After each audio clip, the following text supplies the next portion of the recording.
నమస్తే, welcome to think Andhra. నేను మీ మాణిక్.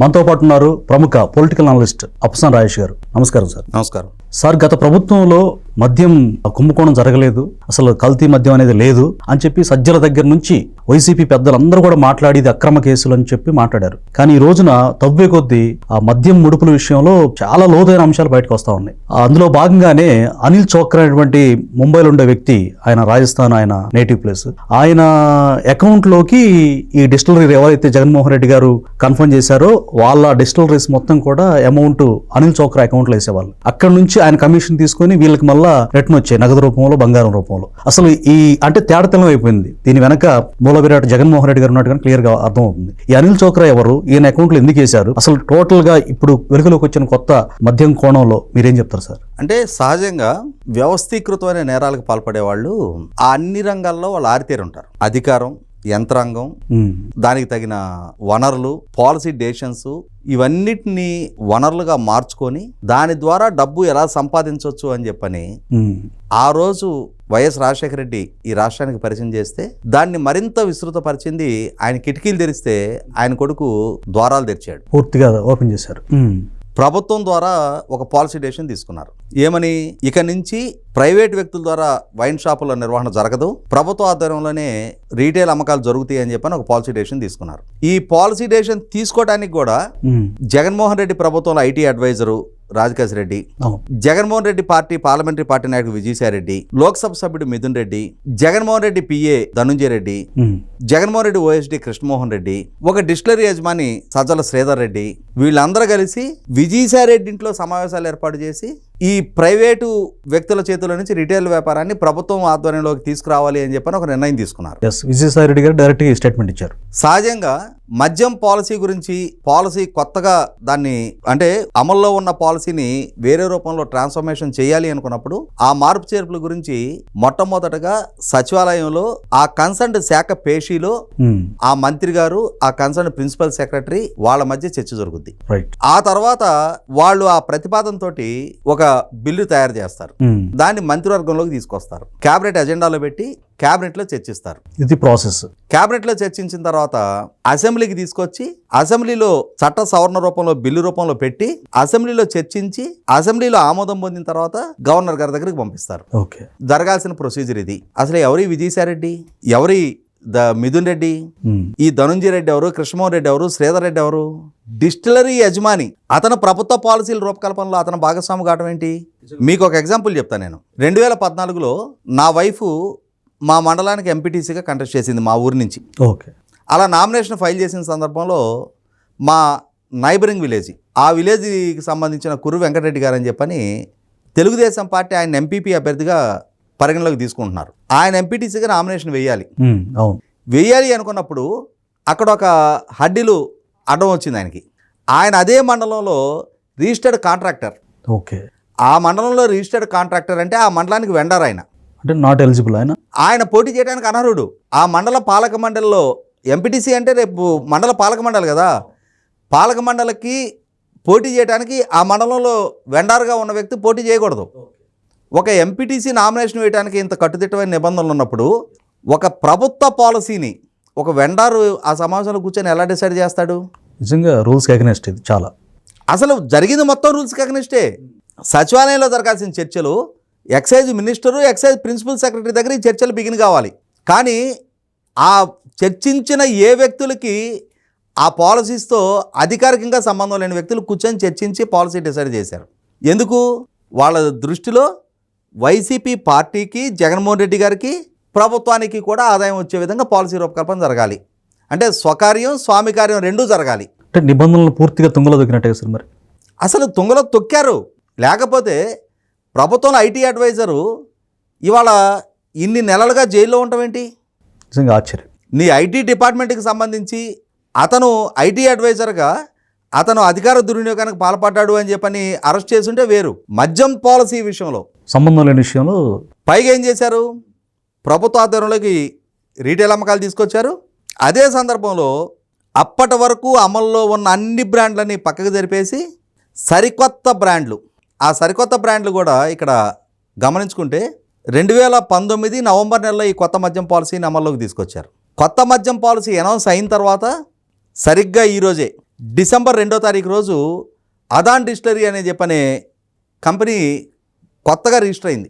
అంటే పాలసీ అనౌన్స్ అయినాక ఆ కంపెనీ రిజిస్టర్ అయింది ఈ రోజున. అంటే వాంటెడ్గా చేసినట్టుగా అనిపిస్తుంది. అలా రిజిస్టర్ అయిన కంపెనీకి వేలాది కోట్ల రూపాయల ఆర్డర్లు సప్లై చేశారు. ఎలా అయితే నెయ్యి లాంటి పదార్థాన్ని సప్లై చేయడానికి, శ్రీవారి లడ్డూ తయారీలో వినియోగించే నెయ్యి లాంటి పదార్థాన్ని సప్లై చేయడానికి టెండర్ నిబంధనలు సడలించి ఈ బోలేబాబా లాంటి ట్రేడర్లని, కల్తీగాళ్ళని అందుబాటులోకి తీసుకొచ్చారో, ఇక్కడ కూడా ఎస్టాబ్లిష్డ్ ప్రూవెన్ ఫ్యాక్టర్గా ఉన్న బ్రాండ్లు మొత్తాన్ని డ్రాప్ చేసి ఈ సరికొత్త కనీవిని ఎరగని బ్రాండ్లను అందుబాటులోకి తీసుకొచ్చారు. ఇలా తీసుకొచ్చి ఏం చేశారు, వాళ్ళతోటి ఒప్పందాలు. AP beverages corporation orders place చేస్తుంది. ఈ ఆర్డర్స్ ప్లేస్ చేసినందుకు ఒక్కొక్క అంటే ఆయా బ్రాండ్లను బట్టి వాళ్ళకి కమిషన్లు ఫిక్స్ చేశారు. ఆ కమిషన్లు ఫిక్స్ చేసిన ప్రకారం ఈ బెవరేజెస్ కార్పొరేషను ఈ రాజకేశ్ రెడ్డికి సంబంధించి హైదరాబాద్లో ఒక ఆఫీస్ ఉంది. ఓకే. ఇవాళ డిసెంబర్ 2వ తారీఖు ఏ కంపెనీ ఎంత క్వాంటిటీ ఏ బ్రాండ్లు సప్లై చేసింది, ఈ వివరాలు బెవరేజెస్ కార్పొరేషన్ నుంచి డైరెక్ట్గా డేటా ఎంట్రీ ఆపరేటర్ ద్వారా రాజకేశ్ రెడ్డి ఆఫీస్కి ప్రతిరోజు అధికారికంగా చేరవేశారు. అసలు అతను ఎవడు, అతనికి ఎందుకు ఈ ప్రభుత్వ డేటాను షేర్ చేశారు? అతనేం చేశాడు, ఆయా కంపెనీల దగ్గర ఒక నెట్వర్క్ ఏర్పాటు చేసుకున్నాడు. క్యాష్ కలెక్టర్లు, క్యాష్ కొరియర్లు, క్యాష్ హ్యాండ్లర్స్ అని చెప్పని వాళ్ళకి ప్రభుత్వం బెవరేజెస్ కార్పొరేషన్ నుంచి వాళ్ళు సప్లై చేసిన ఈ క్వాంటిటీ తాలూకు బిల్లులు చెల్లిస్తారు కదా. బిల్లు చెల్లించగానే నువ్వు ఈ బ్రాండ్ ఇన్ని కేసులు వచ్చినాయి, నీ బిల్లు ఇంత, ఏం బిల్లు, మామూలు బిల్లు, అదే కమిషన్, ఆ బిల్లు వాళ్ళు వీళ్ళకి చెల్లించారు. ఈ చెల్లించే క్రమంలో వాళ్ళకు కూడా ఒక హెడేక్ అవుద్ది. ప్రభుత్వం అధికారికంగా వైట్ అమౌంట్ పంపిస్తుంది. ప్రతి సందర్భంలో క్యాష్ రూపంలో దాన్ని ఇవ్వాలి అని అంటే కంపెనీలకు కూడా ఇబ్బంది అవుతుంది. అందుకోసం ఏం చేశారంటే వాళ్ళు ఈ హవాలా మార్గాలు ఎంచుకున్నారు. సార్ మేము ప్రతిసారి మాకు ఇబ్బంది అవుతుంది, మీరు ఇది ఏదైనా కంపెనీలు ఉంటే పెట్టండి, వాటికి మేము ఈ కొట్టేస్తాం అని చెప్పానంటే దానికోసం అని చెప్పని ఈ అనిల్ చోక్రా అని చెప్పని ముంబైలో ఉండే ఒక హవాలా డీలర్ను పట్టుకున్నారు, మనీ లాండరర్. అతన్ని దీన్ని అప్రోచ్ అయ్యారు. మా కంపెనీల నుంచి డబ్బు వస్తుంది, నువ్వు వాటిని మాకు నగదు రూపంలో ఇవ్వాలి, అలా ఇచ్చినందుకు నీకేటో చెప్పు. దాంతో ఇతనేం చేశాడు, కొన్ని సూట్ కేస్ కంపెనీలు అకౌంట్లు ఇచ్చేవాడు. ఈ కంపెనీ నుంచి ఆ కంపెనీలకు వెళ్ళాయి. ఆ కంపెనీలకు వెళ్ళినట్టుని అతను అక్కడ బంగారం రూపంలో కానీ డబ్బు రూపంలో కానీ వీళ్ళకి బదిలీ చేసి ఇచ్చేవాడు. అంటే ఇక్కడ ఏమర్థమవుతుంది, ఈ తెల్ల డబ్బుని నల్ల డబ్బుగా మార్చుకొని నల్ల డబ్బు రూపంలో వీళ్ళు తెచ్చుకున్నారు. మనీ లాండరింగ్ జరిగింది. నల్ల డబ్బుని తెల్ల డబ్బు చేయడమే కాదు, తెల్ల డబ్బుని నల్ల డబ్బుగా చేయడం కూడా మనీ లాండరింగ్. చాలా పకడ్బందీగా చేశారని సిట్ చెప్తాం. అంటే ఈ విధంగా చేయడం ద్వారా ఇవాళ ఎన్ఫోర్స్మెంట్ డైరెక్టరేట్ కేసుని అట్రాక్ట్ చేస్తూ ఉన్నారు వీళ్ళు. ఈ కేసు ఈ ట్రాన్సాక్షన్ నిర్ధారణ అవడంతో ఇప్పుడు అనిల్ చోక్రాని అరెస్ట్ చేశారు.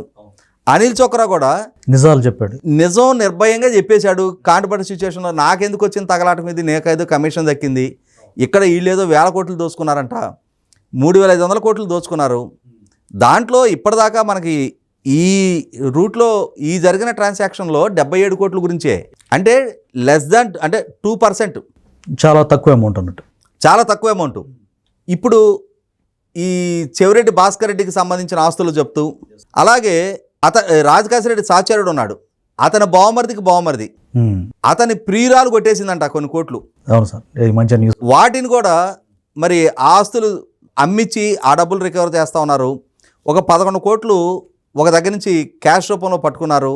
అంటే ఇవన్నీ కలుపుకున్నా కూడా మొత్తం కలిపితే ఒక 200 కోట్లు కూడా కాటల్లా.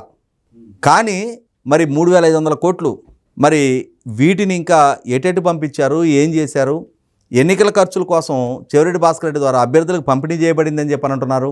అంటే మరి చాలామంది ఇప్పుడు కృష్ణమోహన్ రెడ్డి, ధనుంజయ రెడ్డి, రాజకేశ్ రెడ్డి వీళ్ళు ఎవడికి దక్కిందాడు ఆస్తులు కొన్నారని చెప్పి అంటున్నారు. వీటన్నిటినీ స్పష్టమైన సాక్ష్యాధారాలతో, డాక్యుమెంట్ ఎవిడెన్స్తో వెలికి తీస్తూ ఉన్నారు. ఈ అనిల్ చోక్రా ఈ కేసు ఇవాళ అతని ద్వారా ఇవాళ వాస్తవాలు వెలుగులోకి వచ్చిన నేపథ్యంలో వీళ్ళు చేసిన మనీ లాండరింగ్ ఇష్యూ నిర్ధారణ అయింది. మనీ లాండరింగ్ ఇష్యూ నిర్ధారణ అయింది కదా, ఇవాళ భూమిక ఢిల్లీకి మారుద్ది. ఓకే, ఇది అట కంపల్సరీ వీళ్ళని తీసుకెళ్ళి తిహార్ జైల్లో పెట్టాలి. ఇవాళ ఇక్కడ విజయవాడ జైలో, నెల్లూరు జైలో, రాజమండ్రి జైలో వీళ్ళ పరిధి, వీళ్ళ పరిమితి ఇవి సరిపోటల్లా. పైగా విదేశాలకి కూడా తరలించబడ్డాయి. ఓకే. తెలుగుదేశం పార్లమెంటరీ పార్టీ నాయకుడు లావకృష్ణదేవరాయలు గారు పార్లమెంటు వేదికగా చెప్పారు 4,000 కోట్ల రూపాయలు విదేశాలకు తరలించబడ్డాయి అని చెప్పని. ఆ మరుసటి రోజే హోంమంత్రి అమిత్ షా గారు పిలిచి కృష్ణదేవరాయలు గారిని వాకప్ చేశారు. కాబట్టి అలా వాకప్ చేసిన తర్వాతే ఎన్ఫోర్స్మెంట్ డైరెక్టరేట్ కూడా ఎంటర్ అయింది ఇందులో. ఇవాళ స్పష్టమైన ఈడీ కేసు ఎస్టాబ్లిష్ అయిన నేపథ్యంలో ఇవాళ 1,000 కోట్ల రూపాయల అవినీతి భాగవతం వెలుగులోకి వస్తుంది, జరిగిన మనీ లాండరింగ్ వెలుగులోకి వస్తుంది, కొనుగోలు చేసిన అక్రమాస్తులు వెలుగులోకి వస్తూ ఉన్నాయి. ఎవరెవరు ప్రమేయం ఏంటి అనేది స్పష్టమైన సాక్ష్యాధారాలతో నిర్ధారణ అవుతున్న నేపథ్యంలో ఈ రోజు కాకపోతే రేపు, రేపు కాకపోతే ఎల్లుండి అంతిమ లబ్ధిదారుడు అని చెప్తున్న అంతిమ దోపిడీదారుడు తలుపు తట్టడం కూడా ఖాయం. అంతిమ లబ్ధిదారుడు ఏంది? ఇది ఓల్డేజ్ పెన్షన్ ఇస్తున్నారా లబ్ధిదారుడు అనుకోవడానికి? వ్యవస్థలని అధికారాన్ని అడ్డుపెట్టి రాష్ట్రాన్ని, ప్రజల సంపదని లూటీ చేసిన అసలు సిసలు మాస్టర్ మైండ్ అంతిమ దోపిడీదారుడి భాగవతం కూడా వెలుగులోకి రావడం ఖాయం. Thank you sir.